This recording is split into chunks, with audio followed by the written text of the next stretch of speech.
சமூக சொந்தங்களுக்கு வணக்கம். மீண்டும் மற்றொரு காணொளியில் உங்களை சந்திக்கின்றேன். இந்த காணொளியில் நாங்கள் பார்க்க இருக்கின்ற விடயமானது வெனிசுலா அடக்கம் மீட்பு பணிகளில் அரசின் அலட்சியத்தால் கொந்தளிக்கும் மக்கள். ஐரோப்பாவை சுட்டரிக்கும் வரலாறு காணாத வெப்ப அலை வார இறுதியில் மீண்டும் தொடக்கம். ஐரோப்பாவை வாட்டி வதைக்கும் வெப்ப அலையால் சீன நிறுவனங்களுக்கு கொட்டும் பணமழை. ஒரே நாளில் 3,01,137 மின்னல்கள். பின்னணியில் ஹாட்ரெட் நெதர்லாந்தை உலுக்கிய மெகா மின்னல் புயல். இவை பற்றித்தான் விரிவாக பார்க்க இருக்கின்றோம். வாங்க காணொளிக்குள் போகலாம். வெனிசுலாவில் ஏற்பட்ட சக்தி வாய்ந்த நிலநடுக்கத்தை தொடர்ந்து அரசாங்கத்தின் மந்தமான மீட்பு நடவடிக்கைகளால் பொதுமக்கள் கடும் கோபத்திலும் ஏமாற்றத்திலும் ஆழ்ந்துள்ளதாகவும், இயற்கை சீற்றங்களை தடுக்க முடியாது என்றாலும் அரசின் தாமதமான நடவடிக்கையால் மட்டும் பல உயிர்கள் பலியாக இருக்கக்கூடும் என்றும் பாதிக்கப்பட்ட மக்கள் தற்போது குற்றம் சாட்டி வருகின்றார்கள். கடந்த புதன்கிழமையன்று வெனிசுலாவை தாக்கிய இந்த இரட்டை நிலநடுக்கத்தால் ஆயிரக்கணக்கானோர் உயிரிழந்திருக்கலாம் என்று அஞ்சப்படுகின்றது. இருப்பினும் அதிகாரப்பூர்வமாக எத்தனை பேர் உயிரிழந்தார்கள் என்பது தோராயமான எண்ணிக்கை கூட இதுவரையும் வெளியாகவில்லை. நகரமெங்கும் இன்னும் எண்ணற்ற கட்டடங்கள் இடிபாடுகளாக கிடக்கின்றன. அவற்றுக்குள் எத்தனை பேர் சிக்கியுள்ளார்கள், அவர்கள் எத்தனை பேர் உயிரிழந்திருக்கின்றார்கள் என்ற எந்த தகவலும் தற்போது அதிகாரிகளிடம் இல்லை. நிலநடுக்கத்தால் மிக மோசமாக பாதிக்கப்பட்ட லாகு வைரா நகரைச் சேர்ந்த 60 வயதான நபர் ஒருவர் அரசின் அலட்சிய போக்கை குறை கூறுகின்றார். நிலநடுக்கம் புதன்கிழமை ஏற்பட்டது. ஆனால் முதல் மீட்புக் குழுவினர் 2 நாட்கள் கழித்து வெள்ளிக்கிழமைதான் வந்தார்கள். வந்த வேகத்தில் ஞாயிற்றுக்கிழமையே மீட்புப் பணிகளை நிறுத்திவிட்டார்கள் என்று கூறியுள்ளார். மேலும் நிலநடுக்கம் ஏற்பட்ட இத்தனை நாட்களாகிய மீட்புக் குழுவினர் இன்னும் பல பாதிக்கப்பட்ட பகுதிகளை சென்றடையவே இல்லை என்று தகவலும் வெளியாகியுள்ளது. அதிகாரிகள் மற்றும் மீட்புக் குழுவினரின் உதவி கிடைக்காததால் வேறு வழியின்றி பொதுமக்களே தங்களின் கைகளால் இடிபாடுகளை அகற்றி அன்புக்குரியவர்களை தேடும் முயற்சியில் இறங்கியிருக்கின்றார்கள். இந்த தன்னிச்சையான முயற்சியில் சில உடல்களும் சில உயிர் பிழைத்தவர்களும் மீட்கப்பட்டிருக்கின்றார்கள். நாட்கள் நகர இடிபாடுகளுக்குள் சிக்கியிருக்கின்றவர்களை உயிருடன் பார்க்க முடியுமா என்ற ஏக்கமும் அரசின் மீதான கோபமும் மக்களிடையே காட்டுத்தீயாக பரவி வருகின்றது.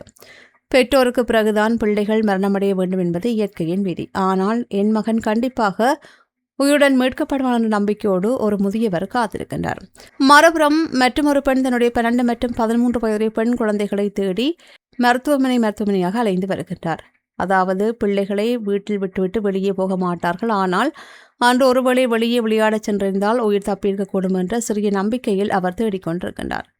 இவ்வாறு அன்பானவர்களை இழந்த சோகம் ஒரு புறமும், அவர்களை காப்பாற்ற தவறிய அரசின் அலட்சியம் மறுபுறமும் என்று வெனிசுலா மக்கள் பெரும் தவிப்பில் உள்ளார்கள். நிலநடுக்கம் நடந்து கிட்டத்தட்ட பல நாட்கள் கடந்துவிட்ட போதிலும் இடிபாடுகளுக்குள் தங்கியிருக்கும் தங்கள் உறவினர்கள் யாராவது உயிருடன் கிடைத்துவிட மாட்டார்களா என்று ஏக்க நிறைந்த காத்திருப்புடன் அங்கே மக்கள் காத்திருக்கின்றார்கள். அடுத்து 2026 ஆண்டின் கோடை காலம் ஐரோப்பிய வரலாற்றில் மிக கொடூரமான ஒரு காலகட்டமாக பதிவு செய்யப்பட்டு வருகின்றது.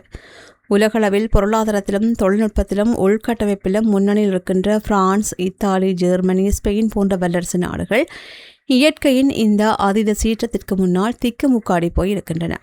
ஒமேகா பிளாக் என்று அழைக்கப்படுகின்ற ஒரு விசித்திரமான வளிமண்டல அமைப்பின் காரணமாக ஐரோப்பிய கண்டம் முழுவதும் வரலாறு காணாத வெப்ப அலை சுட்டெரித்து வருகின்றது. இதுவரை இந்த வெப்ப அலையில் நேரடி மற்றும் மறைமுக தாக்கங்களால் பலியானோரின் எண்ணிக்கை 1300 கடந்து அதிர்ச்சி ஏற்படுத்தியுள்ளது.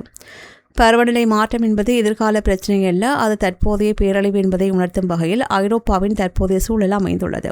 ஐரோப்பாவை ஒரே நேரத்தில் வறுத்தெடுக்கின்ற இந்த அதீத வெப்பத்திற்கு பின்னால் உள்ள வானிலை அறிவியலை துல்லியமாக ஆராய வேண்டியதும் அவசியமாக காணப்படுகின்றது. வானிலை ஆய்வாளர்களின் கூற்றுப்படி ஐரோப்பாவின் வளிமண்டலத்தின் மேல் பகுதியில் ஒரு வலுவான உயர் அழுத்த மண்டலமானது உருவாகியுள்ளது.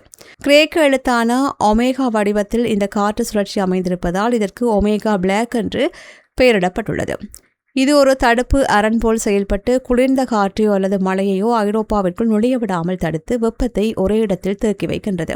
இதனுடன் வட ஆப்பிரிக்காவின் சகாரா பாலைவன பகுதியில் வீசிய கடும் வெப்ப காற்று இந்த ஒமேகா பிளக் அமைப்பிற்குள் சிக்கிக்கொண்டது. இதனால் வழக்கமான மிதமான காலம் நிலவுகின்ற ஐரோப்பிய நாடுகள் தற்காலிக பாலைவனங்களாக மாறத் தொடங்கியுள்ளன. உலகளாவிய சராசரி வெப்பமயமாதல் வேகத்தை விட 2 மடங்கு அதிவேகமாக ஐரோப்பிய கண்டம் வெப்பமடைந்து வருகின்றது. தற்போது நிலவரப்படி சுமார் 15 கோடி மக்கள் இந்த அதீத வெப்ப அலையின் நேரடி பாதிப்பு வலயத்திற்குள் சிக்கியுள்ளார்கள். இந்த வெப்ப அலையின் கோர தாண்டவம் பிரான்ஸ் நாட்டில்தான் மிக வீரியமாக எதிரொலித்துள்ளது. ஜூன் 21 முதல் கணக்கிடப்பட்ட தரவுகளின்படி பிரான்சில் மட்டும் 1000க்கும் மேற்பட்டோர் உயிரிழந்துள்ளார்கள். உயிரிழந்தவர்களில் பெரும்பாலானோர் 65 வயதை கடந்த முதியவர்கள் ஆவார். ஐரோப்பிய வீடுகள் பொதுவாக குளிர்காலத்தை தாங்கும் வகையில் கட்டப்படுபவை என்பதால் அங்கு ஏர் கண்டிஷன் வசதிகள் பரவலாக இருப்பதில்லை. இதனால் வீடுகளுக்குள்ளேயே வெப்பம் தேங்கி முதியவர்கள் மூச்சு திணறி உயிரிழக்கின்ற அவலங்கள் ஏற்பட்டது. தலைநகர் பாரிஸில் சடலங்கள் வைக்கப்படுகின்ற மோர்ச்சுவரிகளும் இறுதிச்சடங்கு கூடங்களும் முழுமையாக நிரம்பியதாகவே கூறப்படுகின்றது. இதன் காரணமாக இறந்த தங்கள் உறவினர்களுக்கு இறுதிச்சடங்கு செய்ய மக்கள் நாட்கணக்கில் காத்திருக்க வேண்டியுள்ளது என்றும் பாரிஸ் நகருக்கு வெளியே வெகு தூரம் சென்று சடலங்களை அடக்கம் செய்ய வேண்டிய நிலைக்கு தள்ளப்பட்டதாகவும் கூறப்படுகின்றது. வெப்பநிலை 45 டிகிரி செல்சியஸை தாண்டியதால் மாணவர்களின் பாதுகாப்பை கருதி பிரான்ஸ் முழுவதும் பள்ளிகளுக்கு அவசரகால விடுமுறையும் அளிக்கப்பட்டிருந்தது. அதீத வெப்பத்தின் காரணமாக ரயில் தண்டவாளங்கள் விரிவடையும் அபாயம் ஏற்பட்டதால் பல இடங்களில் ரயில் சேவைகள் ரத்து செய்யப்பட்டன. அணு உலைகளை குளிர்விக்க பயன்படுத்தப்படுகின்ற ஆற்றின் நீர்நிலைகள் வெப்பமடைந்து விட்டதால் முன்னெச்சரிக்கை நடவடிக்கையாக பிரான்சின் முக்கியமான அணு உலைகளின் செயல்பாடுகளும் தற்காலிகமாக நிறுத்தி வைக்கப்பட்டன. இது மின்சார பற்றாக்குறைக்கான அச்சத்தையும் ஏற்படுத்தியது. வெப்பலையின் தாக்கம் மேற்கு ஐரோப்பாவோடு நின்றுவிடவில்லை. Hungary, Poland, Serbia, Croatia, Romania, Slovakia போன்ற கிழக்கு ஐரோப்பிய நாடுகளுக்கு மிக உயர்ந்த ரெட் அலர்ட் எச்சரிக்கை விடுக்கப்பட்டது. பகல் நேரங்களில் மக்கள் எந்த காரணம் கொண்டும் வீட்டை விட்டு வெளியே வர வேண்டாம் என்று அந்த நாட்டு அரசாங்கங்கள் அறிவுறுத்தின. ஏற்கனவே ரஷ்யாவுடனான போரினால் உள்கட்டமைப்புகளை இழந்து தவிக்கின்ற உக்ரைன் நாட்டு மக்களும் இந்த இயற்கையின் சீற்றத்தினால் தப்ப முடியாமல் தவித்து வருகின்றார்கள். ஜூன் மாத இறுதி வாரத்தில் நிலவிய அசாதாரண வெப்ப அலையிலிருந்து ஐரோப்பா சற்று மீண்டு தற்காலிக நிவாரணம் பெற்ற சில நாட்களிலேயே ஜூலை 1 பிரான்சின் தேசிய வானிலை அவதானிப்பு மையமான மெட்ரோ பிரான்ஸ் 6 மாவட்டங்களுக்கு அதியுச்ச தீ அபாய எச்சரிக்கையை விடுத்துள்ளது. வறண்ட நிலப்பகுதியில் திடீரென்று இந்த வெப்ப காற்றுகளின் வேகம் பல மடங்கு அதிகரித்திருக்கின்ற பின்னணியில் கடந்த 10 நாட்களுக்கு மேலாக நீடித்த அதியுச்ச வெப்ப அலையால் நிலத்தடி நீர் வற்றி காடுகளும் புல்வெளிகளும் காய்ந்து கருகியுள்ளன. நிலம் முற்றிலும் உலர்ந்து போயுள்ளதால் ஒரு சிறிய பொறிப்பட்டால் கூட அது கட்டுக்கடங்கா காட்டுத்தீயாக மாறுகின்ற ஆபத்தில் நிலவுகின்றது. மெட்ரோ பிரான்ஸ் வானிலை ஆய்வாளர்கள் ஃபெட்ரி ஹலோயிஸ் அளித்த தகவல்களின்படி தற்போதைய தற்காலிக குளுமை மிக குறுகிய காலம் நீடிக்கும். இந்த வார இறுதி முதல் பிரான்ஸ் மற்றும் தெற்கு ஐரோப்பிய பகுதிகளில் அடுத்த வெப்ப அலை தடம் பதிக்க தயாராகி வருகின்றது. சமூக ஊடகங்களில் மீண்டும் வெப்பநிலை 40 டிகிரி செல்சியஸை தாண்டும் என்ற அச்சம் பரவி வருகின்ற வேளையில் வானிலை மாதிரிகள் தொடர்ந்தும் புதுப்பிக்கப்பட்டு வருகின்றன. ஜூலை 6 முதல் 13 வரையிலான வாரத்தில் நாடு முழுவதும் கடும் வெப்பம் நிலவுவதற்கான வாய்ப்புகள் 100% உறுதி செய்யப்பட்டுள்ளதாக ஐரோப்பிய மத்திய கால வானிலை முன்னறிவிப்பு மையம் தெரிவித்துள்ளது. நாட்டின் தென்மேற்கு பகுதியில் பருவகால இயல்பான அளவை விட 6 முதல் 10 டிகிரி செல்சியஸ் வரையில் வெப்பநிலை அதிகரிக்கக்கூடும். அடுத்த 2 வாரங்களுக்கு ஐரோப்பாவின் பெரும்பாலான பகுதிகளில் குறிப்பிடத்தக்க மழை பெய்யும் அறிகுறிகள் ஏதுமில்லை என்று வானிலை அறிக்கைகள் தெளிவுபடுத்துகின்றன. ஏற்கனவே வருகின்ற தீவிர மண் வறட்சி மேலும் மோசமடையும். இது ஐரோப்பாவின் முக்கிய விவசாய பயிர்களின் விளைச்சலை பாதாளத்திற்குள் தள்ளும். ஆறுகள் மற்றும் ஏரிகளின் நீர்மட்டம் தொடர்ந்தும் சரிந்து வருவதால் பிரான்ஸ் மற்றும் ஸ்பெயின் பல நகராட்சிகள் குடிநீர் விநியோக கட்டுப்பாடு அமல்படுத்தப்படும் சூழலும் உருவாகியுள்ளது. ஐரோப்பாவை தாக்கியுள்ள வரலாற்று சிறப்புமிக்க வெப்ப அலை வளரும் நாடுகளை மட்டும் காலநிலை மாற்றம் தாக்கும் என்ற உலகளாவிய பொது புத்தியை தகர்த்தெறிந்துள்ளது. அதிநவீன தொழில்நுட்ப வசதிகள் இருந்தும் இயற்கையின் பேரளவிற்கு முன்னால் மனித சக்தி எவ்வளவு பலவீனமானது என்பதை ஐரோப்பா தற்போது உணர்த்துகின்றது என்றே கூறப்படுகின்றது.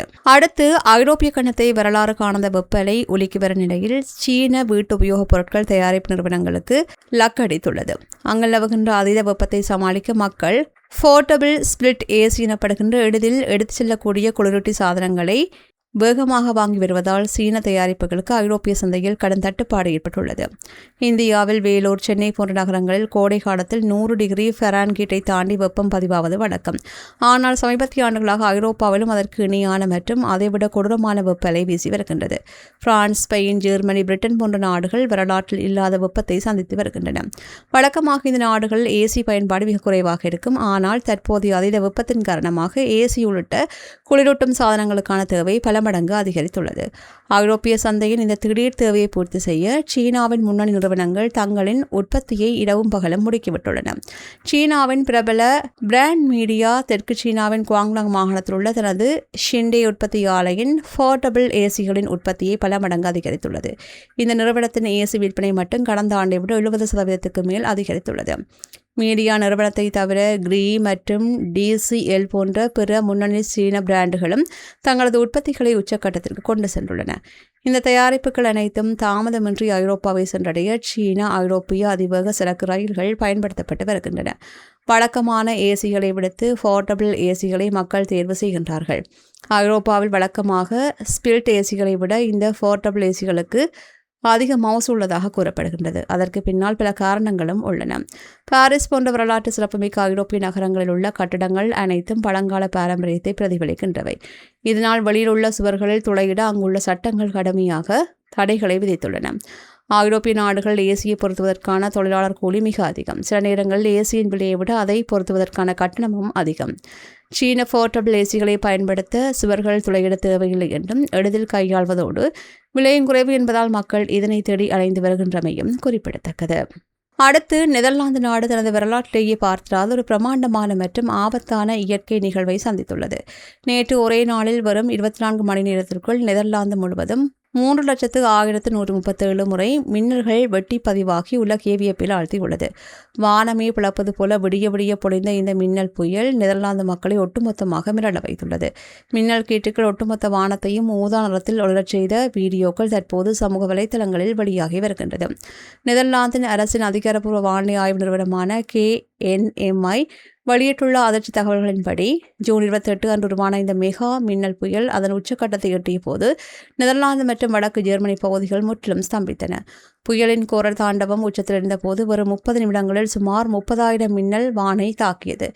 இதை கணக்கிட்டு பார்த்தால் ஒவ்வொரு ஒரு வினாடிக்கும் சராசரியாக 17 மின்னல்கள் என்ற கணக்கில் வானத்தில் மின்னல்கள் வெடித்து சிதறியது. இந்த விசித்திரமான வானிலை மாற்றத்திற்கு பின்னால் ஒரு பலமான அறிவியல் காரணம் உள்ளதாக வானிலை ஆய்வாளர்கள் கூறுகின்றார்கள். ஐரோப்பா முழுவதும் தற்போது வரலாறு காணாத கடும் வெப்ப அலை வீசி வருகின்ற நிலையில் நெதர்லாந்திலும் கடந்த வாரம் முழுவதும் வெப்பநிலை 30°C முதல் 40°C வரையில் பதிவாகி சுட்டெரித்தது. இதனால் அந்த நாட்டு வரலாற்றிலேயே முதன் முறையாக ஹார்ட்ரெட் அதீத வெப்ப எச்சரிக்கை விடுக்கப்பட்டிருந்தது. இந்த அதீத வெப்பமான சூழ்நிலையை தொடர்ந்து திடீரென்று குளிர்ந்த காற்று வளிமண்டலத்திற்குள் நுழைந்தது. காற்றில் இருந்த அதிகப்படியான ஈரப்பதமும் வளிமண்டலத்தின் கடுமையான அழுத்த மாறுபாடும் ஒன்றுக்கொன்று மோதிக்கொண்ட போதுதான் இந்த மெகா மின்னல் உருவானது. நெதர்லாந்தில் கடந்த 2004 ஆண்டு முதல் மின்னல் பதிவுகள் முறையாக கணக்கிடப்பட்டு வருகின்றன. தற்போது 24 மணி நேர கணக்கின்படி 3 லட்சத்துக்கும் அதிகமான மின்னல்கள் துல்லியமாக கண்டறியப்பட்டமை குறிப்பிடத்தக்கது. இவை சமீபத்தில் வெளியான செய்திகளின் தொகுப்பாக காணப்படுகின்றன. செய்திகள் பற்றி உங்களுடைய கருத்துக்களை கீழே இருக்கும் காமெண்ட்ஸ் பக்கத்தில் மறக்காமல் பதிவிடுங்க. மீண்டும் மற்றொரு காணொளியில் உங்களை சந்திக்கின்றேன். நன்றி. இது போன்ற பல செய்திகளை தெரிந்து கொள்ள நம்முடைய சமூக மீடியா யூடியூப் சேனலை சப்ஸ்கிரைப் செய்து அருகில் உள்ள பெல் பட்டனை கிளிக் செய்யுங்கள். மேலும் செய்திகளை உடனுக்குடன் தெரிந்து கொள்ள சமூகமீடியா.com என்ற இணையதளத்தின் வாயிலாக எங்களுடன் இணைந்திருங்கள்.